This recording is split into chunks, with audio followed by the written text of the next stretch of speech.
So joining me this afternoon is Dr. Lisa Palmer and Dr. Deb Cools. And we're going to continue on our part 2 series of Women in Leadership. So I'm going to start with just the most basic question, ladies. So, Dr. Cools, what brought you to the Kerkorian School of Medicine? So I will talk about what brought me to Las Vegas. So I wanted a warm climate because I'd moved from a cold climate. I wanted to teach. I wanted to do research. And by training, I'm a trauma critical care surgeon, and I wanted a very busy trauma program that served the entire community, including adults and children. I also trained at a facility where the whole trauma emergency room, ICU, and operating rooms were somewhat separate from the rest of the hospital, and our UMC has all of that. So this was the perfect job for me. And then as we migrated from the University of Nevada, Reno School of Medicine to the UNLV School of Medicine, that was just a natural transition. Excellent. And Dr. Palmer, what brought you to the Kerkorian School of Medicine? So I had a little bit more circuitous path than that. Okay. So I was in Pennsylvania at the time at a regional health system, and Pennsylvania was a little bit rainy, and we decided that we got a Christmas card from a friend from where I had worked in Stowe, Vermont when I was in practice there in a rural area, and she'd gone to Sanibel Island, Florida. So we decided to go to Sanibel. My daughter was young at the time and went there. And one of the times that we actually went, it rained for 2 weeks. And I came back from vacation. I said, I could have stayed home. I didn't need to go to Florida to live through 2 weeks of rain. So one of my associate program directors at the time in Pennsylvania said to me, you want to go to Las Vegas. I'm like, why would I go to Las Vegas? So we actually vacationed in Las Vegas, fell in love with it. We arrived at 2 a.m. the first time. I could not believe what we found. My daughter was 8 at the time. MGM Grand had kids afternoons that she could go to. We enjoyed the pools, the weather. We came back 5 times a year for 5 years. And my daughter was in the Catholic school system in 8th grade.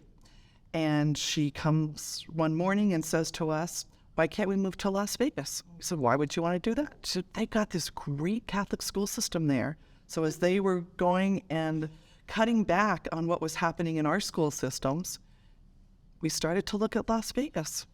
And that's how I originally ended up in Las Vegas. I looked nowhere else but Las Vegas. I was looking at positions with hospitals, health systems, and my husband just turned to me and said, what do you really want to do? I said, I don't think I can give up teaching. I said, pay cut, whatever it takes, let's just go ahead and do that. So that's how I ended up in Las Vegas at the UNR School of Medicine, and then, again, natural transition. Mm-hmm. I mean, what could be better than staying in your same location but completely changing jobs and helping to found a new medical school? That's excellent. So let's switch gears a little bit and talk about balance. Being women, having careers, being physicians. So Dr. Cools, what does balance look like for you, and what tips and tricks can you share with others? So balance for me, it might be different than balance for some other people. I was not a straight-through student to medical school. I was what you'd call a non-traditional medical student. So I had a career in banking, and I had supported my ex-husband through professional school, but I always wanted to be a doctor. So I have felt like I've had all of this pent-up desire and energy and things that I wanted to accomplish. So I knew that I had a somewhat shortened career, and I really just love everything that I do. So I work a lot, but it's fun for me. I really, really enjoy it. My off time, I do something very different than medicine. I relax with old friends, do fairly common things, and I like to travel. So that's what balance looks like. Too. Yes. I've heard a rumor that Hawaii is one of your favorites. Hawaii is a place that I lived in when I was a young adult, and married before I went to medical school. And although we left there for a whole variety of reasons, I really fell in love with Hawaii, the culture and the people. And so I still enjoy returning to Hawaii. And I love warm weather. So the heat of Las Vegas is no problem for me. So, of course, I don't have to live outside, but but I still enjoy the heat. I much prefer it over the cold. Okay, so over to you, Dr. Palmer. Tell us about balance. What does that look like for you? Balance varies for me during the year. If I have a grant that's due, life is out of balance. There's very little sleep. If I don't, and it's more or less the routine of being a department chair and really enjoying interacting with the faculty and the students and the residents, then I'm more similar to Dr. Cools in that the things that are just normal things, watching a movie with my husband, I'm a real foodie, going out to eat is wonderfully enjoyable. And I truly enjoy traveling all over the world. If it's a cruise or if it's staying in a vacation somewhere. And for me, balance is to make sure that I somehow maneuver on my trips to go through North Carolina where my daughter's an attorney. That gives me a lot of balance to be able to do that, make a little detour. So if I'm going to Europe, we detour to Charlotte. If I'm going, I guess Japan was the only one I couldn't detour to Charlotte to go to. So Hawaii is a favorite. What is a favorite for you? Oh, my goodness. Moscow was a real favorite. Okay. Paris is a real favorite. So some of the European cities are on the list. Mine, yes. But I'd just like to add something to my prior comments that several people that I have met, largely in Las Vegas, will start off by like, "What do you do?" And they go, "Oh my, so you really need to have fun in your off time." and actually, I never really thought of it that way, but that really is essential for me to keep balance, is I need to have fun. And it can be ordinary things, as we talked about, but that balances, I think, the intensity of the clinical work that I've done over the years. And my administrative work is just as intense. So that helps me stay in balance. All right. Yeah, my administrator actually does. So she once said to me, the only time you get rest or get away from work is when you're a different time zone. And I think that is because when I'm in Europe, everyone here is sleeping. When I'm up having fun and doing activities, then I check emails or do things I need to do and send that off. And then they get up, they can do what they need to do, and then I go to sleep. So I think that's one of the pieces of vacation balance for me, is getting out of the time zone that I'm actually in. I love this. Okay. I would say people in my life tell me that I'm most relaxed in Hawaii and on a ship. I agree. So either one of those. Okay, so if you're on the ship, do you not have access to a cell phone? I do. Oh.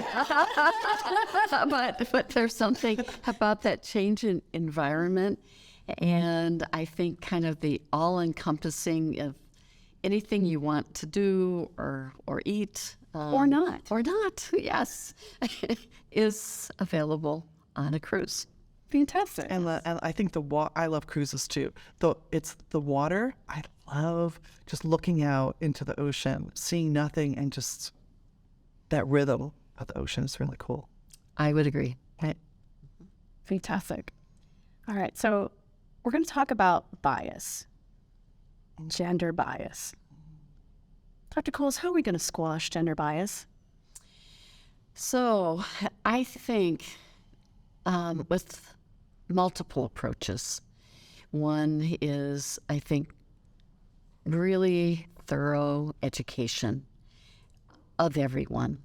And I also think that regardless of gender or ethnicity, we need to cross whatever boundaries there are and to really advocate for both sponsors and mentors to work across what might be perceived to be boundaries. I also think facts, evidence. So what are the differences in pay? What are the differences in titles? And look also at unconscious bias, and that we all need to be aware of what our unconscious biases are. And some people, interestingly, are actually biased against their own, whatever that is. And for many, that's a real wake-up call. I think also programs that highlight some of the not so obvious means of bias or behaviors that engender bias, I think are really, really important. So I feel really strongly that sending our faculty or our staff to programs that really open their eyes is really important. And it's important to get both messages from within an organization and outside of an organization. Mm-hmm. And I would just say the amount of work and effort and focus and importance that is being placed on bias today is by far the most I've seen in my career. So I'm optimistic about the future.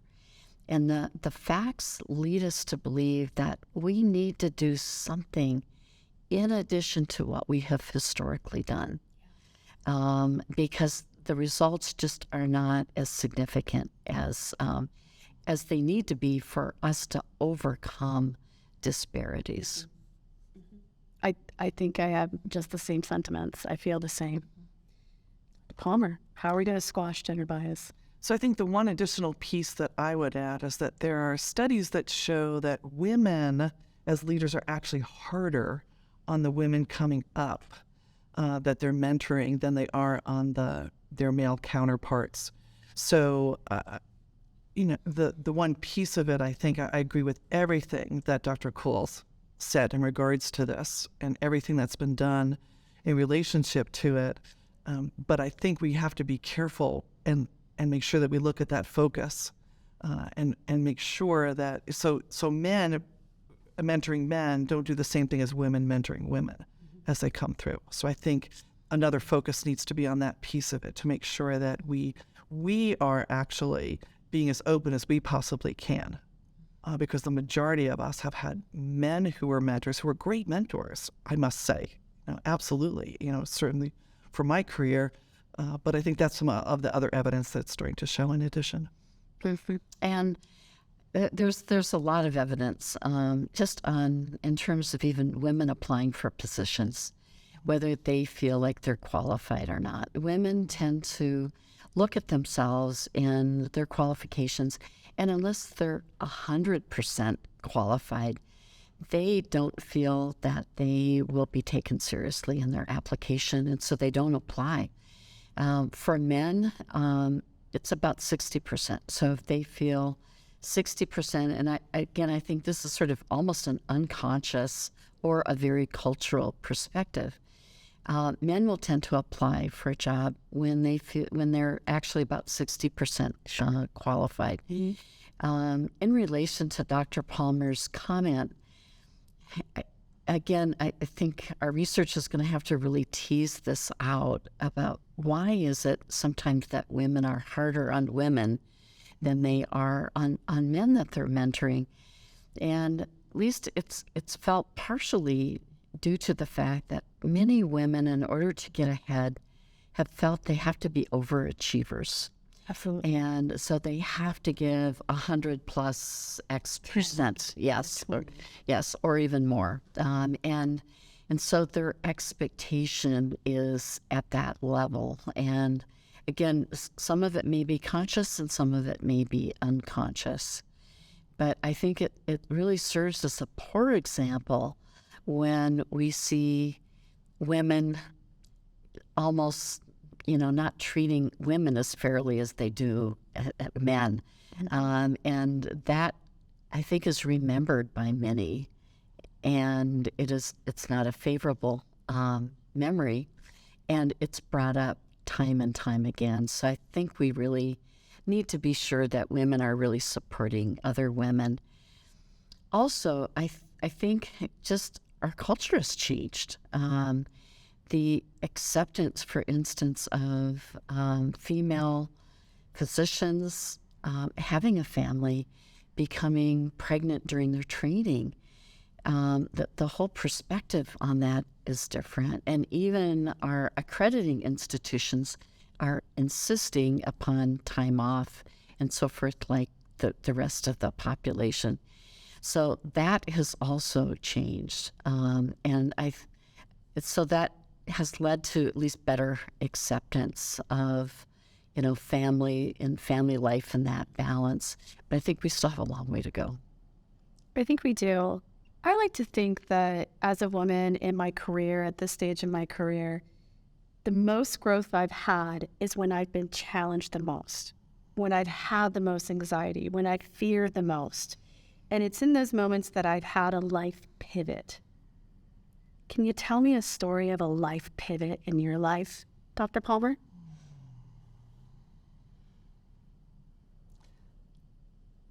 That's actually a challenge for me, because I've always felt that no matter what direction or what turn has happened for me, it's either been a surprise or something that I felt was meant to transpire. I don't really sort of see them as pivots. I guess the one I can think of the most really is being in clinical practice, having a private practice with a partner. Mine tend to happen like all of a sudden overnight. They're not gradual. It's, I wake up one morning and it's suddenly like, I love being a clinician, but my gosh, I'm teaching my nurses, I'm pulling them in to listen to hardware, whereas I'm like, I know I'm going to end up in academics. That's what's happened. When I was in medical school at Johns Hopkins, I was walking across the street to my dorm, and suddenly I said, oh my gosh, I'm going into family medicine. It's just that, those are my kind of pivots. They just happen. And I suddenly realized, yes, of course, that's where I'm going. That's where I'm headed. How about you, Dr. Clay? So I've had different pivots in my life. So I would say one of the most significant pivots, because I grew up in a very rural area. The only doctor I knew was what we called a general practitioner at that point, that had less graduate medical education training than is now the case. But I always admired my general practitioner, and he delivered me, and he was my doctor until I went away to college. So he was just really a remarkable person. So at least secretly, and I actually need to ask my siblings this, and I keep forgetting to, if I actually verbalized my desire to be a doctor when I was a child, because I don't remember if I shared it with anyone. But I ended up on a different path for a while, and medicine seemed such a long training process. And of course it is. But it was also long when I finally went to school. But I went through kind of a personal crisis where my marriage, despite a lot of really attempts to salvage it, it just was not salvageable. So we parted on very friendly terms. And then I decided that if my marriage wasn't going to last for the rest of my life, I needed to really re-examine my life.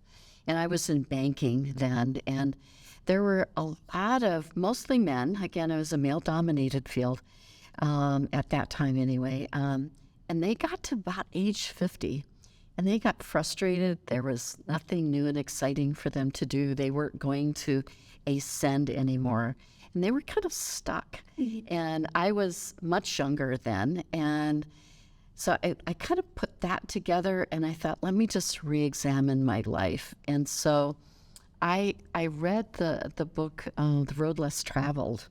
And I took a journal writing course. And actually the first thing that came up about what I hadn't done in life was to go to medical school. So I was single, employed, but I decided to try to get into med school. To try and fail would be more acceptable to me than not to try at all. And so I was very fortunate. I had to do a post-baccalaureate pre-med program. And after I was in the program, the program director said, "How would you like to go to Medical College of Pennsylvania?" And I'm thinking, like, you don't know, like, how badly I'd love to go to Medical College of Pennsylvania. And I said, I would love to. And also thinking, like, I will go to any medical school. I just want to be a doctor. And so that was really a huge pivot in my life, and one that I actually didn't really share with family and friends. Felt like it needed to be an individual decision. So that was one pivot. And I would say the other pivot is that, particularly in surgery, because complications of surgery can be life-threatening to our patients, we look at complications under really a microscope. And we look at, is there anything different in the treatment or the decision-making that could have made a difference to the patient? So there's a tendency to then incorporate that into one's personal life.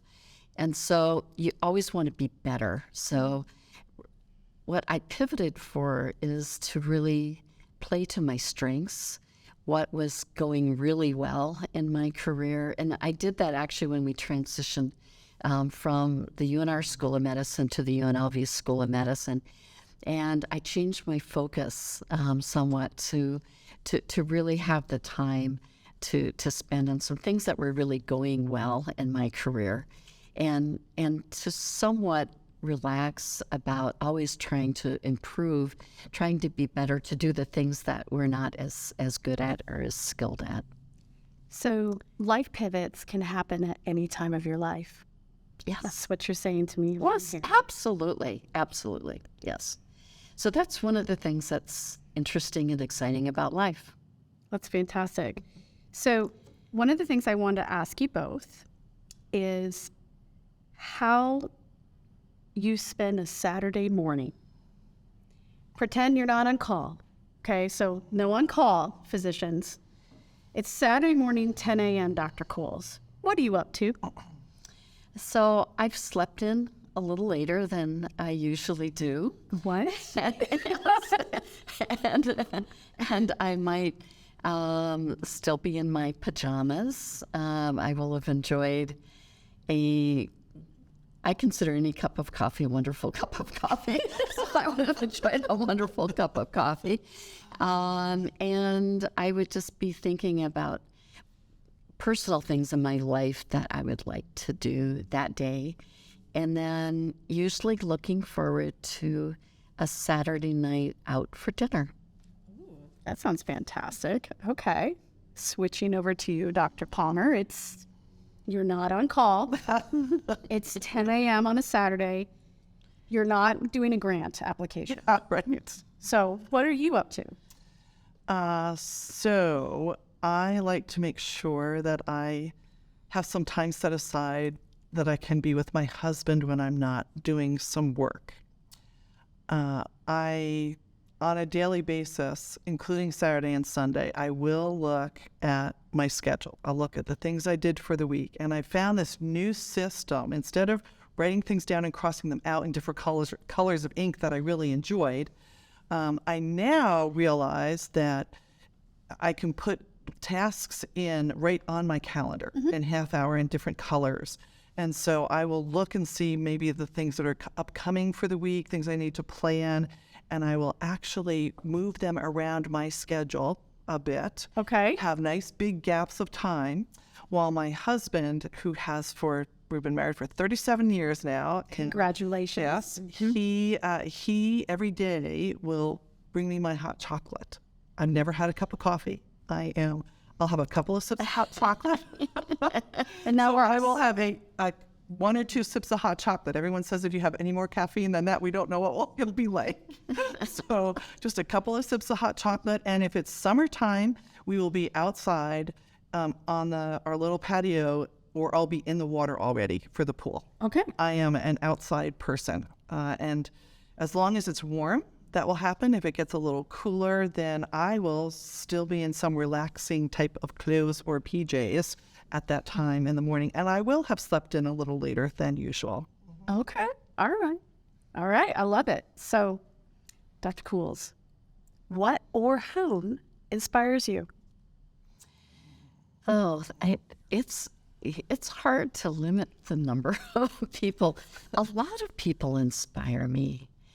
That I really think that there is some inspiring goodness in many people.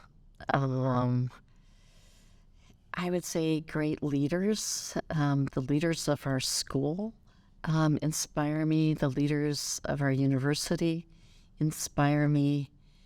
Some of our politicians inspire me.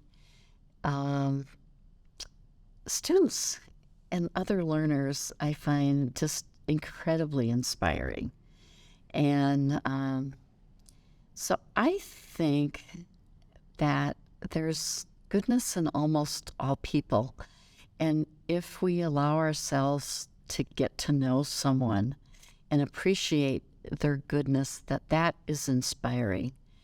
Because, all of us hopefully have that good side, but it's not the same in everyone. And so to discover that in other people can really it certainly broadens my life. And I would guess that it broadens others as well. Yeah. Dr. Palmer?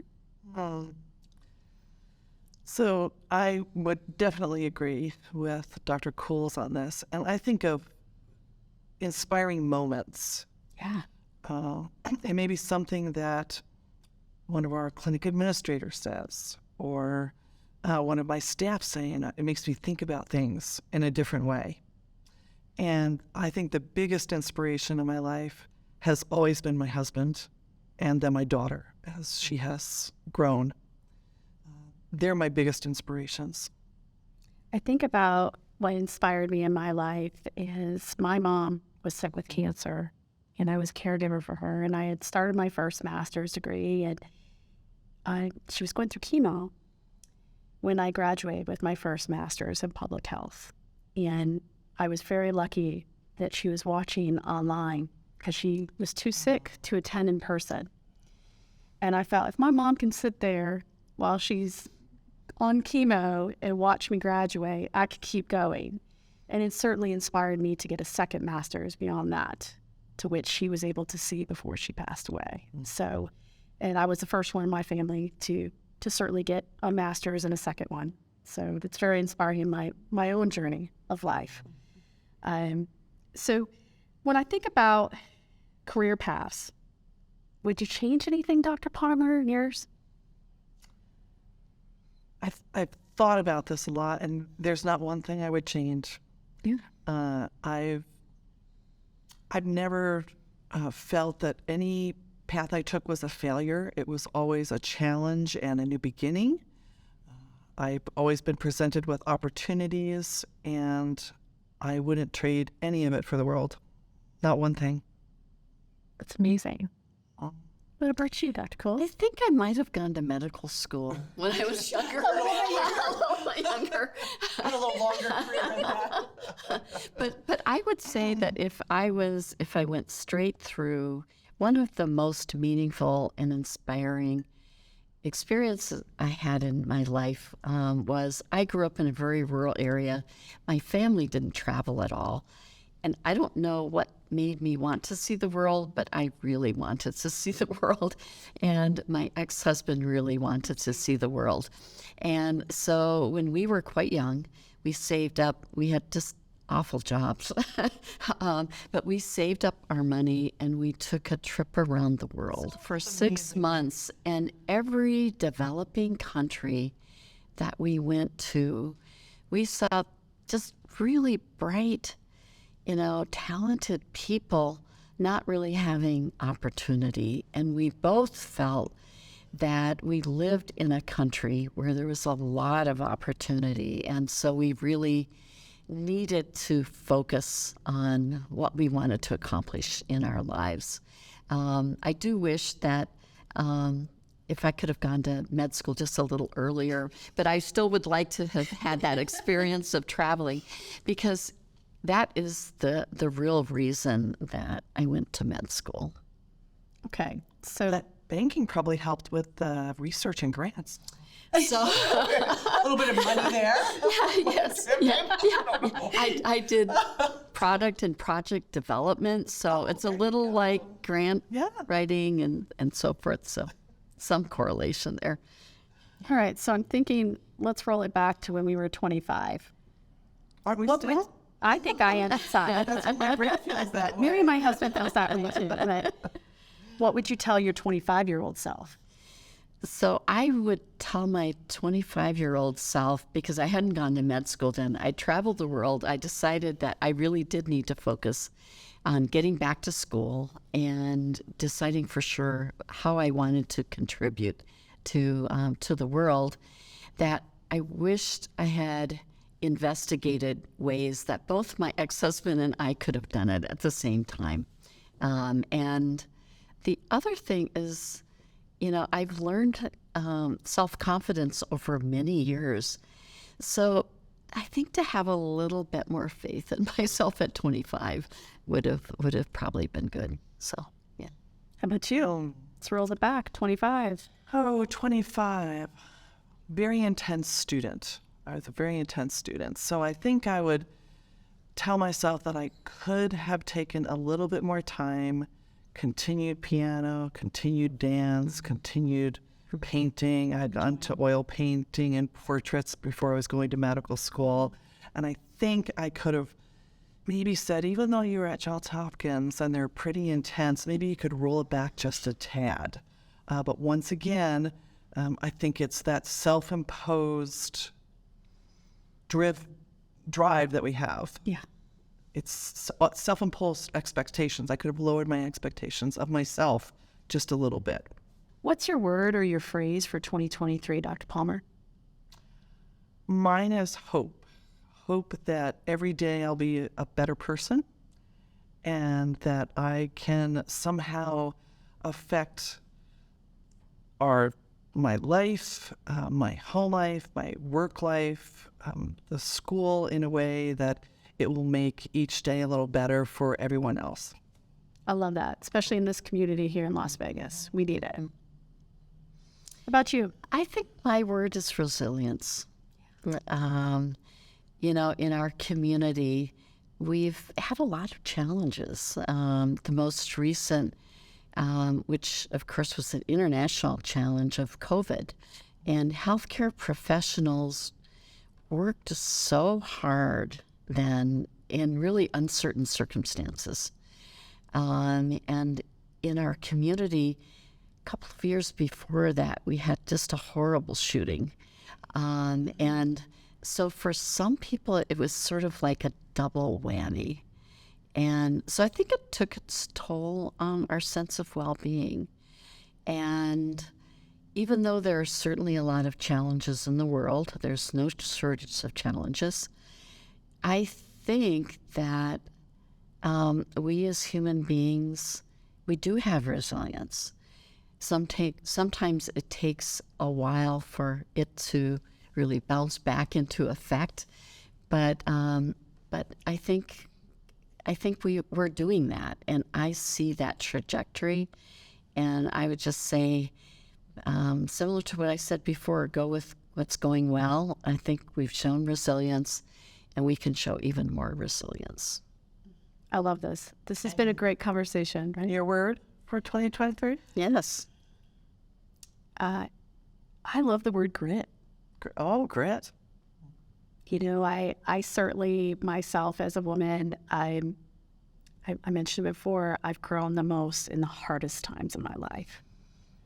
As a mom, as a newlywed now, I think that being a woman and just moving forward each day. I think that's my goal for 2023, is to do good things with good people. And certainly I've found that journey here with both of you. So cheers. Cheers. Thank you, ladies. I've enjoyed it. Yes, Appreciate it. I would say. And there is a lot written on personal growth in adversity. So if, there are some adverse conditions that people can't overcome, due to physical or emotional factors or other factors. But when we do survive, and if we can be resilient, I think we really can achieve significant personal growth. And I think your comments really, really speak to that. Thank you. Thanks.